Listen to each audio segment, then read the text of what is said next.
Well, thanks, thanks, Denise. And man, I was thinking about this week. We have been through, so in this series, we've been doing this for a minute. I was thinking about where we started when we did this series.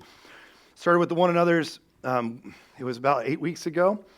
Started going through these. Again, there's 59 one another's in the New Testament. So we didn't do every single one of them, but we can keep going if you want. I don't know how much free time you've got. We can just kind of keep rolling through them. I got a few today. I mean, I'll just keep going if you want me to.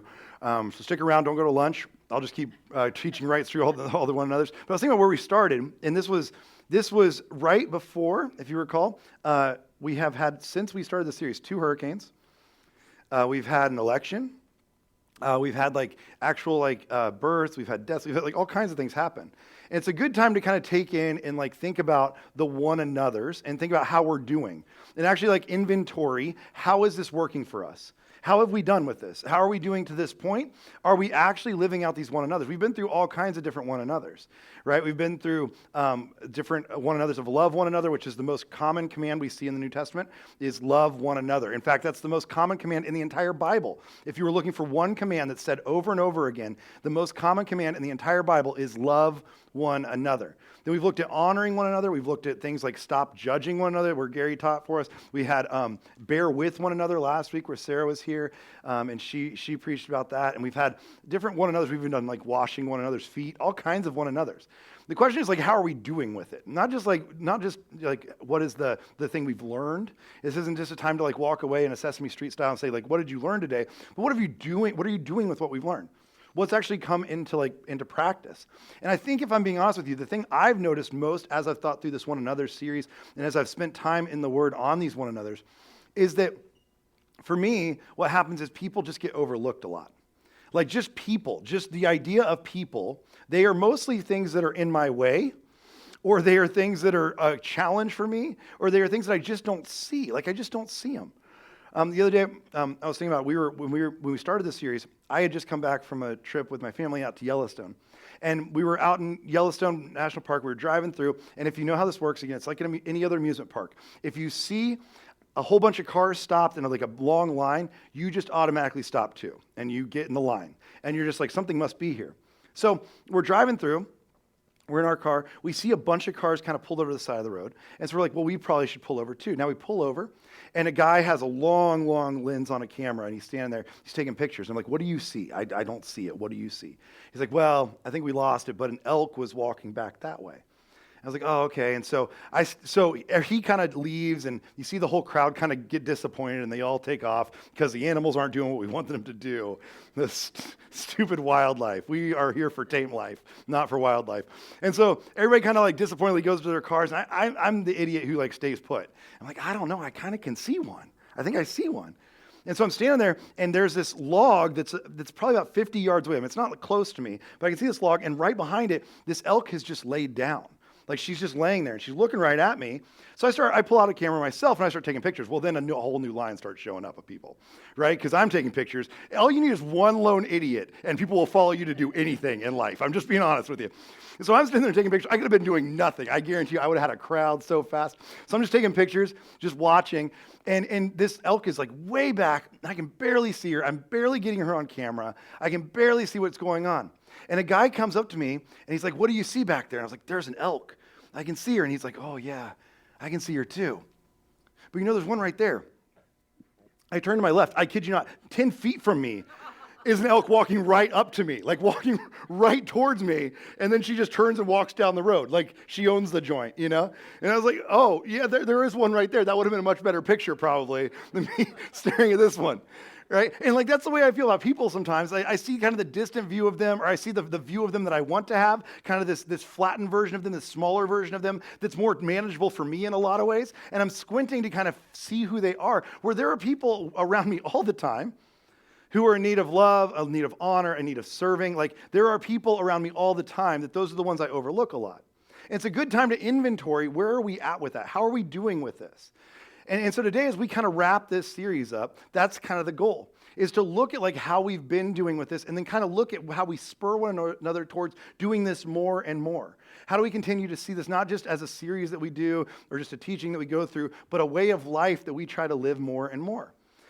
Today, as we're in the book of Hebrews, you might find that this is maybe not important to you, or maybe it is. But there's this thing of Hebrews, actually the book of Hebrews, is really, I think, a story and a writing of somebody who feels like they are overlooked, who feels like they are undervalued in what they are going through. And it's so many times we overlook people and we undervalue them constantly. Just the idea of humans, we do this constantly, whether it's through social media, whether it's the way we talk to people, whether it's the way we just overlook them in just a daily life. We do this constantly. And in this book, I think we're actually seeing a person who's preaching and talking to us from that perspective. As you saw, there's this verse here, the beginning of what Denise read for us, verse 19. So if you have your Bible, actually, if you have a Bible, I would encourage you, open to Hebrews 10. Like, go ahead and go to Hebrews chapter 10. If you have a phone, that's great too. Open it up on your phone. Please just try to stay with just like the Bible part. I know that you're going to do other things too, but you can probably just try to unmultitask for the morning and stay just in the Bible app there. I know what you're really doing. Like, let's not kid ourselves, but it's cool. You're texting people the dumb things that happen here. Verse 10. Or chapter 10. So in verse 19, you see this passage where it says to us in Hebrews 10 verse 19, it says, "Therefore, brothers and sisters, since we have confidence to enter the most high or the most holy place by the blood of Jesus." Okay? So just stop there for a second. I'd be remiss if I did not say that my Bible professors told me every single time, and if you have been through Bible colleges or seminary, you know how this works. Whenever you see the word therefore, what do? You have to see what it's there for. I know, it's not fun. We're not creative, okay? You've heard enough jokes here to know this isn't like, we're not working with A material. This is A+ stuff. You have to see what therefore is there for. And what's happening in this passage is very similar to what we studied a couple weeks ago in Romans, is there's this beautiful theology being laid out. For the beginning of chapter 10, and really even before that in Hebrews, there is this brilliant theology that's being laid out about who God is, how God works, how we now exist in relationship with God.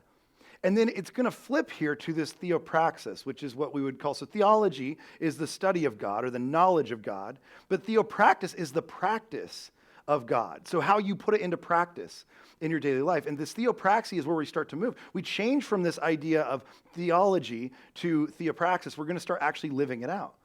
And what's interesting to me is the person who writes Hebrews, I believe, is an author that we would probably find unlikely. If you've ever studied Hebrews, I remember my first exegesis in Bible college was on the book of Hebrews. I had a professor who said, you're going to study this passage, you're going to use this as your exegesis, which was a very big paper, a lot of work on it. And he didn't tell us anything about it. He just kind of left, like that's what you're going to do. And if you don't know this, the question about Hebrews, it's really hard to answer that you have to study in exegesis is who is the author of Hebrews? And we don't know. What we do know is it's not Paul. Like we can guarantee you it's not Paul. Even the people who canonize the Bible know this, because otherwise, if you look at Paul's letters, they're all before this. And Romans, it starts with Romans, and it goes from the longest letters to the shortest letters of Paul. And we get to the shortest letters of Paul right before Hebrews, right, where he's doing his very, 1st, 2nd Timothy, Titus, these very short verses, and then these very short books. Then we get into Hebrews, a much longer book. So it wasn't written by Paul. We know that.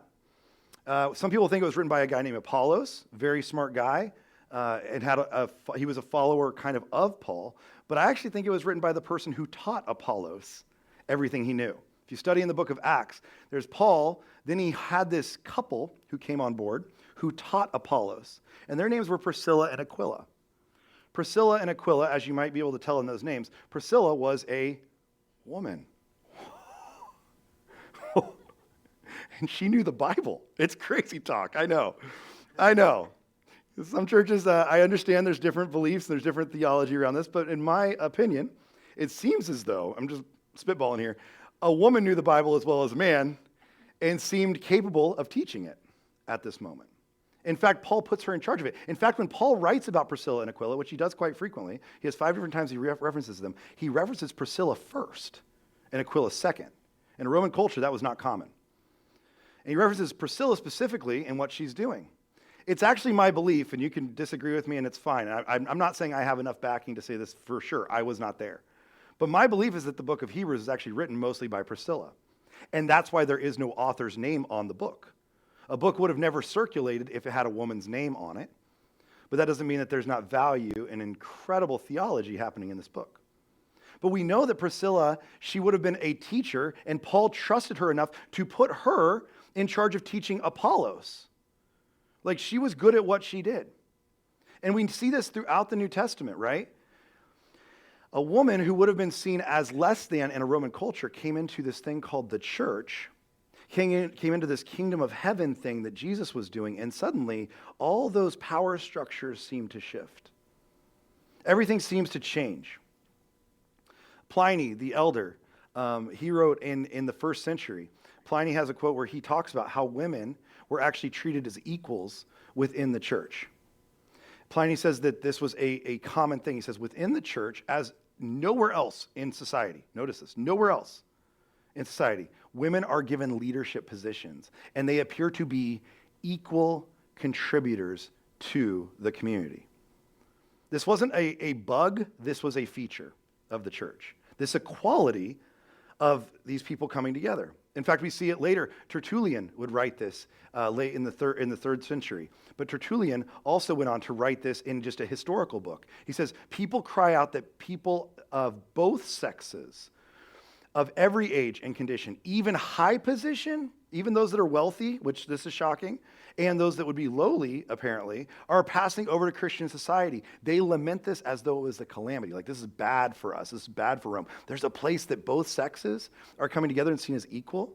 There's a place where all people are being treated as equals within it, not just the rich and the poor, but those together. Imagine a place like that, where there's just this radical equality within because every person is seen as known. Even Luke Ferry, who is a brilliant author, he has a great book about thought and how we think about things, but he's a secular humanist. But Luke Ferry has a quote where he even talks about this in his books, but he's a secular humanist that teaches in Paris. He's, again, brilliant guy, but does not believe in God whatsoever. But he even says, the early church invented the concept of equal rights. Like, this is where people were seen and known. And it's not just because, again, this isn't just because like it's some like utopian society, whatever. It's because all people were seen as valuable. There was no one who was overlooked. That wasn't the goal of the church. I know we live in a culture where the church is something where you can just hopefully just slip in and slip out as you want to. I know it's hard for people to come to a church like this one for that reason. I'll be honest with you. We lose more people from a church like this because they'll tell me, like, you know when I'm there and when I'm not. And I feel guilty when I'm not there. And so, like, now I don't know if you know this or not, that's how church is kind of supposed to be. like, tell that to the New Testament church, and they would have been like, of course we know if you're there or you're not. You're a valued part of this, as all of us are. We want to be in community together, absolutely. Right? Most churches in the New Testament, there was no billboard, there was no mega church, nobody had a sign up, there was no logo for the church. In fact, if you had one of those, you would have been killed. So you stayed underground. Most churches in Rome would have been churches that were probably 8 to 10 people meeting in a house, and there were probably 8 to 10 of those churches. Not a lot, there weren't a ton of people, but it was small gatherings of people. They would have all known each other. And they would have sat around tables and they would have eaten together. They would have known each other's lives. This wasn't just about equality, it was about being known in community. And so what happens is when everybody's seen and everybody's known, it changes the way we do one another's pretty substantially. It's not just those that you kind of happen to run across here and there. It's not just one another's for those out there. It's those that are very close to you, actually. And how do you one another well with them? And what I think is interesting is this one another is being written, I think, by a woman who in most places in society would have been seen as less than, would have been overlooked, and would have been undervalued. And yet she's writing into this culture, this beautiful theology. And if you have your Bible, if you have it open, what I want you to see is, we're not going to go through it all, but I want you to look at the beginning of chapter 10. Because this is a weird thing that happens here. So at the beginning of chapter 10, it says Christ's sacrifice once and for all. If you see that like heading maybe. There's a sacrifice here. She's talking about the sacrifice of Jesus for every one of us. Like, it's a huge theological topic, and she tackles it brilliantly. And again, I'm saying she, I know that that's not like, I can't prove that. I really believe this with my heart. But I believe that she's tackling this brilliantly in the way she's handling it. What she's talking about is the idea of a God who would sacrifice himself for us. Now, she's actually going back to the Old Testament and using the temple. She's talking about the Holy of Holies, where once a year a priest would go in and atone for the sin of all the people. Now, if only I had an enormous 2-scale structure of the Old Testament temple. I wish I did. I really do. If somebody would just build one that's enormous and takes up a ton of space. I'm just kidding. That's what's behind those curtains over there. We do hide it, partly because, the Holy of Holies is in there. And so if you go past that curtain, we will tie a rope around your ankle. If you don't know how this worked in the Old Testament, the priest would go in once a year. He would have a rope tied around his ankle because if he wasn't found worthy by God, if he wasn't found as clean by God, he would be struck down and killed immediately. And they would put a bell around his neck like a cow, and so they could hear if he fell, and they would just pull him out by that rope, by his ankle. And I guess send the next guy in. I don't know. You want to be the next guy. There's a lot of pressure. So if you want to go back and look at it, just let me know. We're happy to do it. We will be putting a rope around your ankle and a bell on your neck. But you're welcome to go see it. But that's what she's talking about. She's talking about this temple, this temple that one person would go in and one person would live in community with God. But what she's saying is this is now open to all of us. Now we don't just live with one person going to meet with God, but we meet with all of us living in community with one another and with God at the same time. So how do we do that? How do we all do that? See, here's the thing. We're all covered by the same blood. Jesus has died for every single one of us, even the people you don't like. So how do we live in community like that if Jesus' sacrifice is for everyone, not just for a couple? What do you do? How do you live like that? And this is where she goes on from here. And so if you will, pick up with me in verse 19.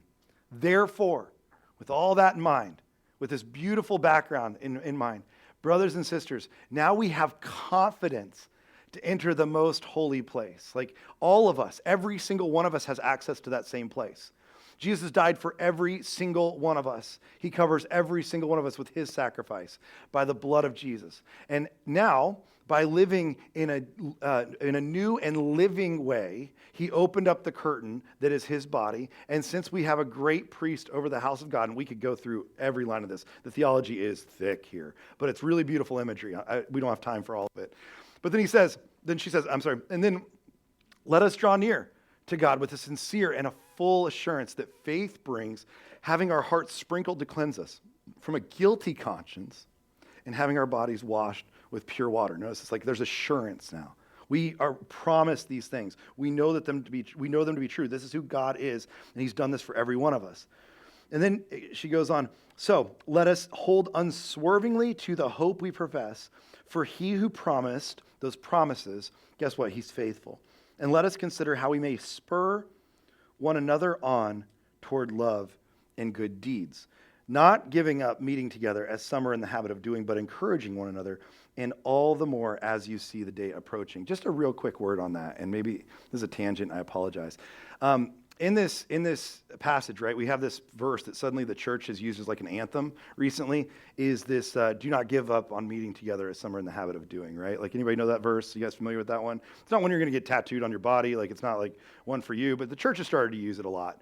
And it is interesting to me because I think during COVID, we went the other way pretty hard as a church. Not just our church, all churches. I think we all went pretty hard on this. Do you remember like during COVID, so suddenly we're going to online gatherings, you're meeting from your house. I'm not saying that was bad. We had to do what we had to do. It is what it is. And again, I actually believe like what the scripture says about that you honor your authorities. I don't know if you remember that whole thing that we've gone through a few times in here. So I do believe that. I'm not saying I don't agree with it. But if you remember, the church was preaching pretty hard, because you can just, God's wherever you are. And so you can have church wherever you want to because God's where you're at, He's everywhere. Remember this? Anybody have this kind of you remember the video messages going out from every church across the nation about like, that's how we're going to do it. You're going to go to church online. You're going to hear us preach or whatever. And every other preacher in the world would be like, oh gosh, I hope that their YouTube algorithm just keeps them on our church's channel and that they don't like accidentally afterwards, like go to like Stephen Furtick's channel afterwards. Like, because then we lost them to that. And like, oh man, I think they got enough humans there, or whatever. And so it's like everybody, but like that was the way we operated, right? It was like, you're good because God's everywhere. Again, I'm not disagreeing with that theology. I'm not saying that's wrong because God is with you everywhere you are. But it's funny how hard the pivot happened right after to be like, but don't give up on meeting together because we actually need you back in the building. We need you to come back, right? Anybody feel that? Anybody notice this? It was funny how quickly that changed. I'm not saying that one is right or one is wrong. What I'm saying is I think we really, really started to devalue this idea.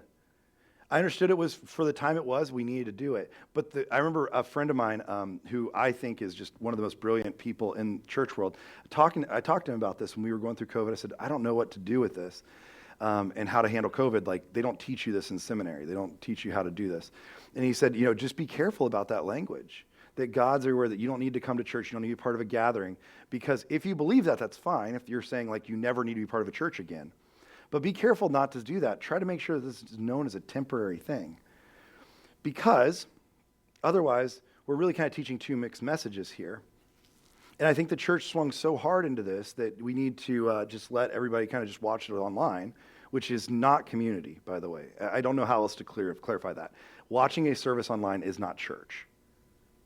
It's not what church was designed to be. I'm not saying it's wrong. I'm not saying you're doing something bad if you're traveling and you watch it online, whatever. I'm not saying that. Or if you have the flu, you know what? It's cool. Don't come here. We're fine with it. I'm not saying that, okay? I'm just saying that is not what the church is.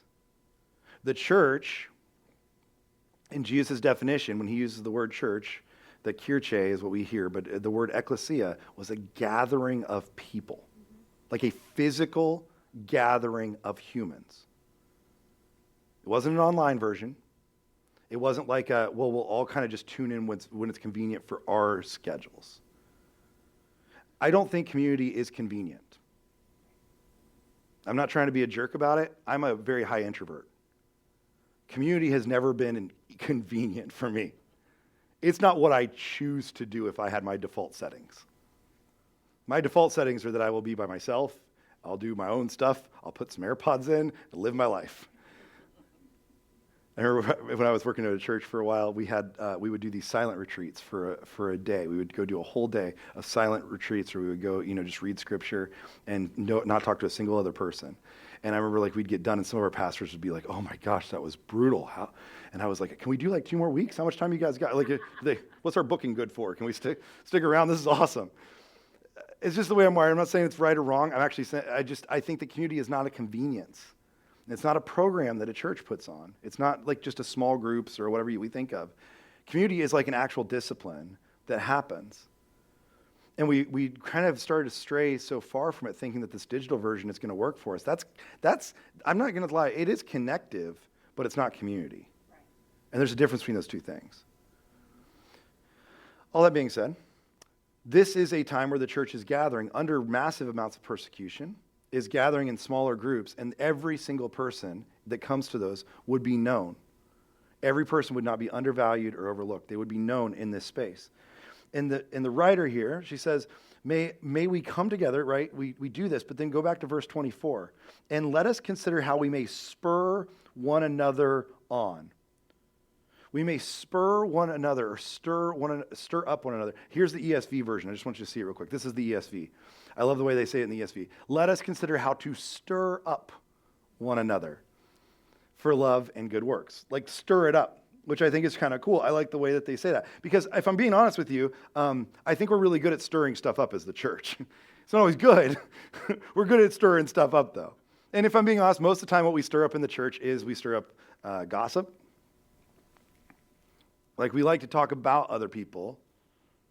We like to kind of, we don't want to bear their burdens. We want to bear their burdens to another person. There's a big difference between those two things. Because when we bear their burdens to another person, and here's how we do it. I know I've been in the church long enough. I remember my grandmother teaching me early on that if I just said bless their heart after the end of that sentence, I mean, did you hear about this too? Oh man, they're going through some tough stuff in their marriage right now. Things aren't really working out. Bless their hearts. And then it was like, it's covered. It's good. You're fine. Not a sin. You blessed their hearts. It's out of concern, you know? We love that. We love like infighting, right? We love like just having those little quarrels. We like the things that we kind of hold against one another, where we kind of have these little tiny like vengeances with one another. And we do this not just in the church, we do this outside of the church too. We like to kind of hold those grudges, right? Whether we say them or not, it's a different story. Some of us are very passive aggressive about it, but it's the way we do things. Or sometimes we just have like tradition in the church. There's a part of us that we like just the way things have been or the way things we've always done. And so we really get very tied to that. And so we start to have these little fights within these things. So we stir stuff up all the time. Like, I don't think we're bad at stirring stuff up. It's just the question is, what do we stir up? What is it that we're stirring up? This writer, it sounds like what she's saying is that we're supposed to stir up the idea of spurring on one another for love and good deeds. Now, here's the problem with that. Here's the problem, is to believe that we can spur one another on in love and good deeds means that we have to believe two core facts about other people. If we're going to believe that we can do that, first I think we have to believe two things. One is that people are worthy of love. Like, we have to actually believe that they are valued and worthy of love. Second is we have to believe that they can do good things. And if we're being honest, there's some people that you think of or that I think of in my life that I'm like, they can't do anything good. There's nothing good coming out of that person. But we actually have to believe that they are valuable enough to be loved and that they can do good things. We have to believe that. But what we often do is we minimize them so we can magnify ourselves. So we reduce them down to something smaller. We make them just the worst thing about them. We make them the thing that is the worst version of them, or the one thing we hold on to about them. This last week when we were gone, we were in New York. And we were in the city, and we flew in on Wednesday morning and immediately had to get across town. And we had tickets to something, and I didn't know exactly what it was. I just knew we had to get there. And so we got to this show that was on Broadway. And we got there. It's called Our Town, if you've heard of it. It's an older show. It's been revamped, kind of reworked. They said it's a new version of the musical for modern times, which I think... It didn't seem that different. I think all I noticed about it was like they just didn't want to cover up the tattoos of the people on stage. And they're like, let's just call it a modern version. I think that's good enough. I don't want to do the makeup on that. So they had this Our Town thing happening, right? And I'm sitting there. So the thing we didn't know is as we show up to the show, so it's Jim Parsons is the lead in it. He's the guy from Big Bang Theory. He's Sheldon. So he's like the main guy. And then one of the other stars of the show is Katie Holmes, if you know who that is. Yeah, so we go, and what's crazy is we go into the theater, and I didn't know where our tickets were, but we walk down to the front of the stage, and then there's a guy standing at the front of the stage, and he's like, oh, come on up. And we walk up on the stage. Like, we were just kept moving up onto the stage, and there were seats on either side of the stage. There were pews basically built in where you were sitting there, and you were kind of part of the scenery of Our Town. And so Marie and Diana went to the front row, and Ken and I went to the back row because we're not front row material. If you want to look at something on the stage, like we're not that. You know, they're front row material. So they're sitting there, and like we're sitting on the stage. It was our Broadway debut, and we didn't even know it. It was like a big day, you know. And so we've been on Broadway. No big deal. Thank you very much. We did come out and take bows afterwards. Nobody was there anymore, but still, it felt really good. Thank you. Thank you very much. And so we're sitting there, and I'm watching as Jim Parsons is walking. Like I'm not exaggerating. Like he's a foot from me at multiple points where he's just walking on off stage. He's doing his whole thing. I'm sitting there watching as Sheldon is narrating a whole play. I'm watching and then Katie Holmes, her whole thing was like on our side of the stage, and she's like, I mean, she's right in front of us. Like she's still acting. She's in character the whole time, but she's right there. And here's the thing. Here's what I was thinking the whole time. This is where my mind goes. This is like a problem. As I'm watching her, I don't know about you. I don't know if you know who Katie Holmes is. But I'm going to guess there's one thing you know about her. Right? Okay. And it's not that she was on Dawson's Creek. Oh, that was it? Okay. I didn't watch Dawson's Creek. I was fine with waiting for my life to be over. I didn't want to know right now, how will it be? Yeah. So open up your morning light. It's the worst song of all time. I'm sorry. To rhyme the words, open up your morning light and say a little prayer for I, is grammatically incorrect. You are fired as a songwriter. Say a little prayer for I. That's ridiculous. I'm sorry. You should not get paid money to do that. Anyways, that's besides the point. She was on that show, from what I know. I didn't watch it. I apologize. Although it did have Charlie from the Mighty Ducks in it, and I should have. But yeah, I didn't watch that show. But I did know something else about her, right? The only thing I knew about her is that at one point she was married to... Right. And it was like when Tom Cruise was like full Tom Cruise. You know what I'm saying? Like the Scientology kind of just like at its like height of just kind of the craziness. I'm not saying it's not still there a little bit, but man, holy cow, it was a wild time. And she had children with him, and there were things that were written about her, about how she would have these children. She would, have these natural births, and how she was kind of falling into the Scientology stuff. And then when they divorced, and how ugly it was, and how she kind of walked away from Scientology, and how hard that was from her. I don't know why I know that. Like, I don't follow Katie Holmes. I'm not like up on her life, but I know that much. Does anybody else know that? Like, I'm not the only one. Isn't that weird? Like, why do we know that about Katie Holmes? And here's all I could think as I'm watching her act in this musical, and she was fantastic. She was very good. But I'm watching her in this musical, I'm thinking, like, I bet I'm not the only one in this room that's all we know about Katie Holmes. Like, that's all we know. And we're coming in here, all we're thinking about is basically what might be the worst part of her life. I don't know if it was, but it sure sounds like there was a lot of heartbreak in there.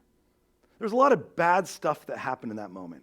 She's been open about that at different times, that it was a difficult season for her. And that's all we know about her. And the truth is, I don't think we just do this with Katie Holmes. Like, how does it feel for you? How would it feel for you? What's your Tom Cruise? That's what I'm trying to say.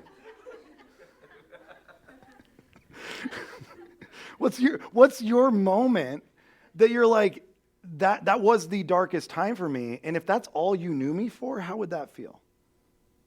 Like if that's all you held on to. So if it's the divorce, if it's the time you lost the job, if it's the time you lost the house, if it's the time that you had a disappointment or you had a disease or what, like, is that the only thing? If that's the only thing people knew about you, how would that feel to you? And how does it feel that we do that to so many other people? We minimize other people all the time because it does make us feel like we magnify ourselves a little bit, right? And so I can look down on a Katie Holmes because I can feel better about myself. Well, I was never married to Tom Cruise. But I think we do this. I'm not just saying this with this one example. I'm saying across the board, I think we do this, right? And what happens is we start to really pin people down as the worst version of themselves. We don't believe that they are good, and we do not believe they are worthy of love. We start to see them as the worst thing that happened to them. And I don't think the church can exist that way because guess what? I don't know if you know or not, all of us, it says in the scripture, we've all sinned, every single one of us. We all came from something and now are something else. We don't get to hold on to the old self. And when people change who they are, we should believe them in that and be excited for that in them. Because that's the whole point of the church. That's the whole point of the kingdom. That's the whole point of Christ's salvation, is that we are no longer stuck where we were. We are now new humans, and we should believe that that is possible, or else what are we doing here? What's the point of this whole thing? And so many times we still hold people back into those places they were. I mean, I'll be honest, I had a friend just recently that I ran into who he had embezzled money from a church years and years ago. I mean, I'm talking 25 years ago. And I remember I ran into him, and he knew I knew this about him. And I remember, I was so judgy. Oh, my gosh. I saw him, and I was like, how dare you? Now, I'm not saying I'm cool with this. It was not a good thing. I remember he walked up to me, and the first thing he said is he was like, hey, Kevin, I know we haven't seen each other in a long time, and I know you know about what I did. And he fully owned it. He was like, I'm so sorry. I know that I hurt the church. I know that I hurt everybody involved with that. I know that I did the wrong thing. I've done my best to repair those things. I've gone back to the elders of that church. I've talked to the pastors of that church. I've apologized to everybody. I've paid back everything that I can pay back. I'm so sorry for it. And you know what's crazy? Is a little bit of me still walked away, and I wanted to call somebody and be like, I just ran into that guy. And guess what? He's still terrible. He did everything he's supposed to do. And what's my job now? Sounds as though he's done what he's supposed to do. If Jesus has forgiven him, if these other people have forgiven him, it sure sounds like my job is not to stand on the outside and still condemn him. My job is to forgive him as well. And sometimes, even when things like that happen, I think we still hold on to it. We still hold that in people. They deserve the chance, according to this author, to believe that they can be loved, that it's possible for them to be loved and that they can do good. This is a real possibility for us. I don't know if you think about this is what happens with Jesus all the time, right? Jesus has people that come up to him and they want healing, right? So a blind man comes up to him, a lame man comes to him, is laid down at his feet. A woman comes to him who has this issue of bleeding all the time. And what's interesting is Jesus heals them all, but I guarantee you they're not just coming to Jesus just because they want the physical part. I guarantee you, look at how lepers were treated. Look how the blind were treated, how the lame were treated. They came because they were also this is the only thing people know about me. This is who I am to this community, is I'm a drag to this community. I've been a problem for everybody. I live in isolation. I live alone because I cannot live in community with other people. And I want that to change. Not just the physical part. I want the change that comes with the social part and the emotional part where I am made whole again in front of people. Again, I believe that's why Jesus heals people the way he does. He doesn't just do it and say, look, now you can see again. No, there's a restoration process of them to the community. Many times he announces to people what he has done, or he tells them to keep it quiet, but then to start to go back to the temple. Some of them he says, go to the temple. Why do they go to the temple? So that they can show themselves and say, I'm back to being part of the community again. You can welcome me back in. This isn't just a physical healing, it's a social healing, it's an emotional healing. And that's what the church exists to do. That's what the kingdom is for. That's what one anothering is about. And so we have to learn that people are actually worthy of love. Otherwise, we'll never stir them or spur them on to more love and good deeds. If we're going to continue to just make them wear this invisible scarlet letter, we're never going to see them as people worthy of love. Second, we have to actually believe that they are people who can do good. They can actually do good things. And that's hard for us. That's a hard thing for some of us. Because once they've done something wrong once, we think that's the way it works forever. We have to believe that people can do good things. What happens is I think we run into kind of two different patterns. There's one that's a shame pattern that we start to see, right? So verse 25 says, not giving up meeting together as some are in the habit of doing, but encouraging one another, all the more as you see the day approaching. Every day you should do more encouragement than you did the day before. And I think what happens is we either run into one of two patterns. We either run into an encouragement pattern or we run into a shame pattern. Shame is, I think, where most of us, our default is that we fall into a shame pattern. We do something wrong and we fall into that again and again and again. Brene Brown, she is a researcher on shame. She explains what shame is all the time. She's brilliant on this. But I love her definition of shame. She says, I define shame as the intensely painful feeling or experience of believing that we are flawed and therefore we are unworthy of love and belonging. Something we've experienced, done, or failed to do makes us unworthy of connection. She sums it up as we are unworthy of being connected to one another, unworthy of actual love. That's what shame does to us. And what's interesting is it's a self-fulfilling prophecy, isn't it? Because the moment you do the thing, and then you think, I'm unworthy of love, what do? You disconnect yourself often, right? Because you're like, I can't bear to show my face. So now you self-fulfill this prophecy, and now you are in this shame cycle over and over and over again. And many of us live in that shame cycle over and over and over again. But what she's saying is that actually our cycle of increasing volume and measure should be a cycle of encouragement. We should be encouraging each other all the more every single day. An encouragement cycle where we actually start to encourage each other. For me, it comes down to what one of my mentors taught me was a thing called and I've mentioned it before. He called it an I see in you conversation. And he said, here's what you do, is you sit people down and you say to them, I see this in you. And you call them to who they could be, not who they were or who they are, but what they could be. And I've had people, I'll be honest with you, my life, if I were to boil down my life, like the path I've been on almost my entire life, I could probably boil it down to about 5 or 6 I see in you conversations that have changed my trajectory over and over again. That have like either affirmed the path I'm on or changed the path I'm on. I remember I remember in high school, a very firm conversation, a very strong I see in you conversation with my brother, where I thought my life was going to go one way. I really had believed that I was like going to do a whole path of sports and these different things that I was doing, and I was giving my life to, and it was going well. But I remember my brother sitting me down. He was like, Kevin, here's what I see in you as your brother. And I see this life that is going to be a life that is going to be, one, just from the way I see you, is poured out in probably ministry, and a life that you're going to be more fulfilled in doing that than you will be in anything else that you're chasing at the moment. Changed my trajectory completely. I remember I see in you conversation with my wife, with Marie.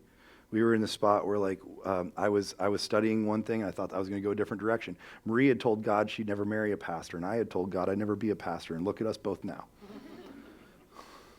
Take that. But I remember her talking to me and saying, like, here's what you're doing right now, and I see you going down that road, but you don't love it. And would you think about considering doing something different? And it changed my entire life. She saw something in me, and she called it out of me. I've worked under pastors who've had I see in you conversations. This is what I see in you.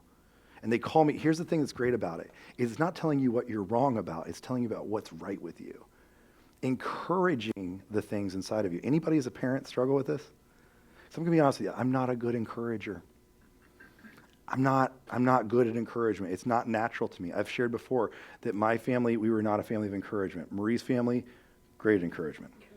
Again, I've shared before, when we first met, they said how good I was at finishing my ice cream. This week I was down there, I kid you not, I was down there with them this week, and I don't know if you can tell by looking at Marie, her family is not tall. They're not tall people. When we got married, our wedding was kind of like this. I mean, not necessarily in the size of each side, but in the size of the people standing up on each side. Like her side was, so my family, my side was all people like my height and taller, like just massive men on this side. On her side was all these dainty little folks, and kind of like this hobbit village that came together. It was adorable. And they were so glad to be there. They did have shoes on and stuff. It was cool. But like just small people. That's what they're known for. And so I was with her family this week. I kid you not. I was with them, and they were putting away dishes, and they have a cabinet. Her mom cannot reach the top of the shelves in the pantry thing. And so I took a plate and I put it up on the top. And she was like, Kevin, you're so good at putting stuff up there. And I was like, I don't think that's a skill. I don't think I can be good at having a skeleton that's taller than yours. Like, I think that's just an inherent thing that I have. I don't know but I felt really good, I'll be honest. And I put away the rest of the dishes, and she talked me right into that. I think is what happened. Because I was encouraged. And it's crazy how that works. The encouragement side is so different than the shame side, because it also is a cycle that happens. And this author seems to think that that's what we need to do, is encourage, love. We need to encourage that there's good works, and that spurring that on, stirring that up in one another will actually produce more and more, because that's how the kingdom expands. The kingdom expands through encouragement. The kingdom does not expand through what you cannot do. For too long, I think the church has been teaching what you can't do, teaching what is the barrier and the boundaries, instead of encouraging, this is the life you could have. This is the way things could be. This is the God-given stuff inside of you that could be pulled out if you were part of this kingdom of heaven. It's not about what you can't do. It's about what you can do. And this author's saying this is what encouragement can do for us. I watched. I mean, I watched it even this last a week ago. My son. I've been coaching his basketball team at the Y, which is great. And it was a oh boy. So they just take kids and they're all different skill levels and they're just all the same age. So you don't know what you're dealing with, right? Some of them are really good. So our team turned out to be really good because we had a kid on our team. His name's Jeremy and he can look me in the eye. And that's how we're good, is because he's like 13 years old and he's my height. He's left-handed. He's very talented. He can dribble. He can shoot. He can pass. We tell him not to pass, just dribble and shoot is mostly our strategy at this point, is you get the ball off the rim and run down faster than everybody and just put it up and do whatever you need to do. And Jeremy's a very good player, and that's been our secret weapon, is just having a tall kid. And so we were playing recently, and we had a girl on our team, and she doesn't want to play basketball. And I'm not saying that like it's not true. It's very true. She showed up her first game in a skirt. I'd never seen that before. And I said, "You're in the game." And she goes, "Do I have to?" That was her response. "Do I have to?" And I was like, "Actually, you do. It's the wise rules. Trust me. I'd keep you on the bench too, kiddo." Just being honest, you know? And so she's like, she gets on the court and she's never shot a basketball or dribbled or seen maybe a basketball. I watched her yawn multiple times as she ran up and down the court. And I was like, this is not great. But sure enough, at one point, she had forgotten to run down the court with everybody else, and she had stayed put here. And everybody's down at this end. And Jeremy, tall kid, grabs the ball like basically off the backboard and the rim and turns around. He's like, "Get out of the way," you know, like. And he just picks up the ball with one hand. And he just chucks it down to her, and she's standing there all by herself. And she grabs the ball, and she shoots it, and she misses really bad. I mean, it wasn't even close, not even close. But I took Jeremy aside, and this is me being a great coach. It's like, "Jeremy, why did you pass the ball to her?" Again, I'm just being honest. I'm a great coach and a great person. And I said, "So why did you pass the ball?" And he goes, "I thought she could make it." And I was like, and he was dead serious. And you know what's crazy? Later on, not that same game, next game, he passed her the ball, and homegirl made the shot. I was so mad. I was so proud of her. I really was. But I was like, I couldn't believe, like, there was a part of me that realized this is something that I'm missing in my own life. I'm not sitting my own kids down as often as I used to and having an IC&U conversation. I'm not sitting people down that I care about as often as I used to and having an IC&U conversation. Because, and part of it, if I'm being honest with you, maybe there's a part of me that it's just time and it's just energy and it's just whatever. But there's a part of me that, if that the worst part of me maybe thinks that they don't deserve the same love that I do. Or they can't do the good things that I can do. I can do better things. And I need to be able to sit down with them and encourage these things out of them. I need to be able to pull these things out and have a real conversation about it that encourages these things within them. As we kind of inventory where we've been and where we're going and how this works as a church and just as a community of people that want another well, this is something we have to grapple with. Is like, are we encouraging that in other people? Do we believe? If we don't believe that other people are worthy of love, and we don't believe that they can do good things, what's the point of this whole thing? The world will tell you over and over again that you are not worthy of love. The world will tell you over and over again that you will never do anything right. This is the kingdom of heaven, where everyone has a God-given gift of life and ability to be here, and it's our job to steward that well, and to love one another well, and to honor one another well, and to serve one another well, and to wash the feet of one another, and to stop judging one another, and to bear with one another. That's our job. That's what the kingdom of heaven is. That's where theology becomes theopraxy. We put it into practice in this place more than anywhere else, and that's what we're called to be. To close, I just want to read this in the Message really quickly. Oliver, if you can pull it up, buddy. I want to read this verse for you in the Message and just kind of close this out for us. If you would, let's stand together as we read this. I love the way Eugene Peterson writes this, these last two verses. He says, "Let's see how inventive we can be at encouraging love and helping out. Not avoiding worshiping together as some do, but spurring each other on, especially as we see the big day approaching." Would you pray with me? Father, I thank you so much for your incredible love and sacrifice for us that we get to model now to a world that needs it so badly.